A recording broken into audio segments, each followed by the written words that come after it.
dikit dong, kabarnya Senin mau berangkat umroh. Seperti apa nih perjalanan umrohnya nanti di hari Senin, persiapan dirimu? Iya, alhamdulillah Allah izinkan aku diamanahin untuk berangkat umroh ya sama salah satu travel. Kalau bisa dibilang sebenarnya nggak nyangka sekali Allah kasih rezeki yang sebenarnya yang aku selalu bilang sama teman-teman semuanya ya kan, wa yarzuqu min haitsu la yahtasib. Allah akan memberikan rezeki dari arah yang tidak disangka-sangka. Ketika aku kehilangan Instagram, ketika aku kehilangan sosok yang mungkin berjasa atau yang bersejarah dalam kehidupan aku, ternyata Allah gantikan itu, Allah berikan itu kebahagiaan yang lebih-lebih lagi. Dan aku alhamdulillah nggak berangkat sendiri Kak, jadi sama aku berdua. Kalau kemarin kan aku sama anak aku ya, nah sekarang Allah kasih rezeki aku sama mama aku, alhamdulillah atas izin Allah. Anak-anak gimana kan nanti ditinggal? Sama Mbak, jadi ada sama Mbak sama tim aku juga, aku udah sounding juga. Kan kemarin Uma udah sama Afnan, sekarang Uma sama nenek aja nggak apa-apa boleh. Jadi dia udah paham dan alhamdulillah dia ridho dan ikhlas ya pastinya. Tapi cuma susah merujuk anak buat ya? Enggak, sama sekali enggak, karena ya mungkin dia udah perlahan kan, aku juga sering bukan tinggal sih jatuhnya, aku selalu izin pamit untuk aku mau kerja ya, survive lah untuk dia juga. Aku selalu afirmasi positif untuk anak aku bahwasanya setiap apa yang aku lakukan di luar sana itu banyak hal yang semuanya itu terfokusnya untuk aku. Tapi di Jakarta sekarang Afnan? Kanan dibawa Ya ke karena dia Jakarta. sekolahnya di Jakarta kan. Gimana? Maksudnya ketika proses dibawa dari Medan ke Jakarta gimana sih Kak? Ada kesulitan nggak sekolah lagi di sini gitu? Oh, jadi kan kemarin itu emang dari Januari sebenarnya dia udah sekolah di Jakarta, sekolah dekat rumah. Jadi kemarin pas itu liburan, nah itu karena liburan jadinya ke Medan. Tapi after itu dia balik lagi pas udah masuk sekolah anak-anak tuh dia udah balik lagi sama mama aku sama Mbak juga.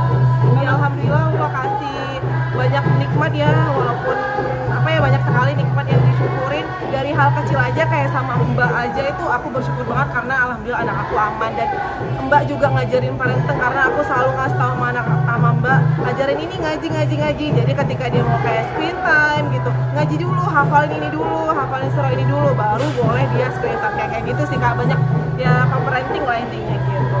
Tapi Anan sendiri tuh ngerti nggak sih Kak, mungkin sudah tahu belum maksudnya mama sama papanya tuh udah, tapi tetap waktu kalian parentingnya tetap jalan. Betul. Jadi kan ya selalu aku bilang ya, walaupun seperti ini tapi tidak mengurangi rasa cinta dan kasih sayang dari seorang ibu dan ayahnya juga. Jadi dari ayahnya juga sering seminggu sekali itu dia ke Depok kan, ke rumah ayahnya. Jadi Sabtu Minggu kalau dia lagi libur itu ke rumah ayahnya. Tapi dari situ udah balik lagi karena sekolah sama aku dan aku yang harus memantaunya tumbuh kembangnya. Kak, ini menjadi contoh baik jadi contoh baik buat orang-orang yang yang berpisah dengan dirimu, dengan Bang Ihsanul tuh bisa klop walaupun berpisah tetap baik, memberikan waktu. Itu gimana Kak? Sebenarnya ada perantara ya, jadi aku juga tetap nggak komunikasi sama sekali sama beliau. Nah, melainkan sama mbaknya juga, alhamdulillah mbaknya juga tetap kondusif ya untuk memberikan kata-kata yang baik, afirmasi positif. Bahkan mereka selalu bertiga nih kalau misal lagi jalan-jalan tanpa ada aku. Jadi kayak mbak pun tetap aware lah untuk anak aku. Itu sih yang banyak kita syukurin dari insan sendiri juga, ya kita baik-baik aja. Maksudnya karena nggak pernah komunikasi dan menjaga hal yang di luar itu, jadi ya udah alhamdulillah baik aja. Kak, kemarin juga Ihsanul mengatakan bahwa dia dalam kondisi terpuruk, dia ngerasa semuanya hilang, dia merasa dia ini adalah introspeksi dia merasa menyesal, dan sekarang dia kondisinya kabarnya jualan sayur yang fresh itu gitu kan. Iya. Dan dia merasa dia nggak kehilangan semuanya, Allah uji dia. Kak Mawar sendiri seperti apa nih menanggapinya? Jadi menurut aku kan setiap manusia kan pasti diuji ya, diuji sama Allah. Karena mungkin takdir yang udah Allah berikan itu jadi introspeksi diri kan, seperti yang dia bilang. Ya itulah salah satu bentuk ikhtiarnya dia, mungkin ya ikhtiarnya dia untuk survive ya, mungkin ya dia survive, aku juga survive. Apa tadi agak galau, apa gimana? Galau. Iya, maksudnya dia ngerasa introspeksi, dia menyesal dengan semua Allah ambil kan katanya. terlambat ya kayak. Nggak ada yang harus disesalin, yang ada yang harus introspeksi diri aja. Kita sama-sama saling introspeksi diri. Aku Tapi pun tahu juga. kabar itu kan? Hah? Tahu kabar itu yang lagi jualan sayur itu, Oh, aku nggak profesi tahu. itu. Tapi ini nggak sih kan mungkin berefek kepada nampak anak nggak sih? Apakah lancar, alhamdulillah atau gimana nampak anak? Enggak. Nggak lancar. Tapi ya udah, oke. Dan dia mengakui juga memang sebegitu besarnya Mbak Mawa yang mau menerima, dia kadang-kadang memberi, kadang-kadang tidak dengan nafkah itu. Karena aku nggak pernah menuntut sih, tapi kan aku juga melihat ya seberapa effortnya dia untuk anaknya, at least untuk anaknya aja. Karena ya sudah hampir 3 bulan. Mengatasi gimana kak selama ini? Kakak artinya kan harus sendiri Kerja berjuang keras ya, untuk Kak? Iya dong, Anak-anak. karena kan emang harus berusaha survive. Ya alhamdulillah Allah kasih rezeki. Tanpa kita harus kayak menuntut untuk diberikan itu nggak usah sih kalau aku mah. Karena ya alhamdulillah Allah pasti kasih rezeki melalui anak kan. Karena setiap anak kan rezekinya itu ada aja alhamdulillah. Mbak Mawa sempat juga akhirnya kepolisian rilis sudah ada 2 nama yang tersangka. Oh gitu. Legal akses itu kan? Legal akses itu, dan sudah 2 nama yang gimana Kak Mawa menyikapi kasus ini akhirnya terungkap semuanya.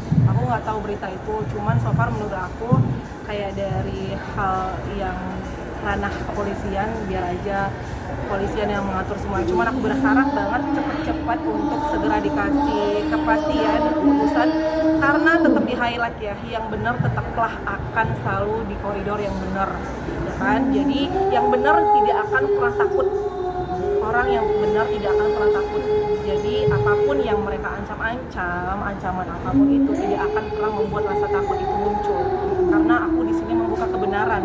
Jadi apapun spekulasi atau apapun itu terserah dari mereka. Yang ada aku hanya berikhtiar untuk semoga Allah memberikan keadilan untuk kita semuanya. Seperti itu. Ketika nanti polisi meminta keterangan lagi, gimana nih Mbak? Boleh dong, kenapa enggak? Semua kan harus dijalanin. Kalau emang seperti itu, ya kita harus melewatinya semuanya dengan lapang dada. Berarti ada rasa ketakutan nggak kan kemarin? Maksudnya takut kayak terseret gitu, kan mau ada kayak apa namanya penetapan tersangka kayak gitu. Biar aja sih itu, kalau aku ya lebih ke ranahnya kepolisian aja. Kadang siapapun yang berspekulasi, berstatement itu kan nggak apa ya, semua itu ada keputusannya sama pihak kepolisian ya. Jadi biarin aja mereka mau berstatement apapun, tapi tetap yang memutuskan adalah pihak kepolisian. Mungkin seperti itu ya Kakak ya. Makasih banyak loh. Udah ya, aku cukup, aku mau berangkat lagi.